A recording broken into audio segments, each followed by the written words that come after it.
এক সাপ নাকি একবার এক পীর সাহেবের কাছে মুরিদ হয়েছিল। তো পীর সাহেব বলছেন, না বাবা, আমি সাপের মুরিদ বানাই না। কয় যে, না হুজুর, বহুত আশা করে আসছি, গল্প তো, বহুত আশা করে আসছি আমার মুরিদ বানান। আচ্ছা ঠিক আছে, তবে তোমাকে একটা কাজ করতে হবে। কি কাজ? জিকির আজকার এভাবে করবা, কিন্তু কাউরে দংশন করতে পারবে না।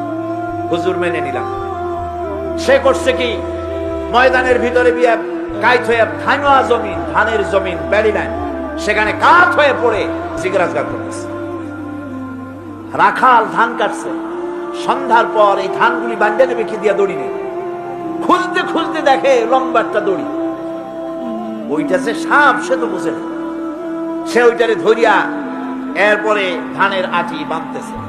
সাপে তো খুব মহারা, সাপ তো আর যেই সেই সাপ না, মারাত্মক সাপ। সাপ বলতেছে, আরে বাবা, তুই আমারে দড়ি মনে করলি, আমি তোর কেমন দড়ি, মুরিদ না হইলে টার পাওয়া দিতাম। বান্দার কারণে সাপের ঘাড়ে মুচকে গেছে, ঘাড়ে খুব ব্যথা লাগছে।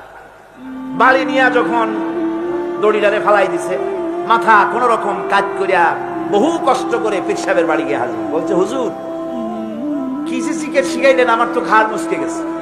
আশ্চর্য কথা, জিকির আজকালে মানুষের মানে কারো ঘাড় তো মস্কাবার কথা না, তোমার ঘাড় মস্কাইল কেন?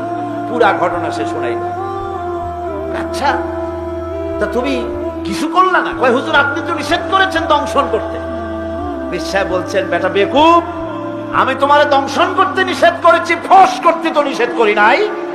যখন তোমারে দড়ি মনে করিয়া হাত গায়ে হাত দিছিল, শুধু ফস করে উঠতে 3 লাখ দিয়া বর্ডার পার হয়ে দিল্লি চলে যেত।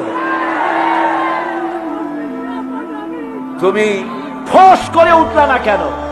সুতরাং ধৈর্যের অর্থ এটা নয় যে আপনারে পাড়াইতে থাকবে, থাপড়াইতে থাকবে, আর আপনি কবেন যে আল্লাহ আমি ধৈর্য ধরতেছি, ইন্নাল্লাহা মা'আস সাবিরিন। এটার নাম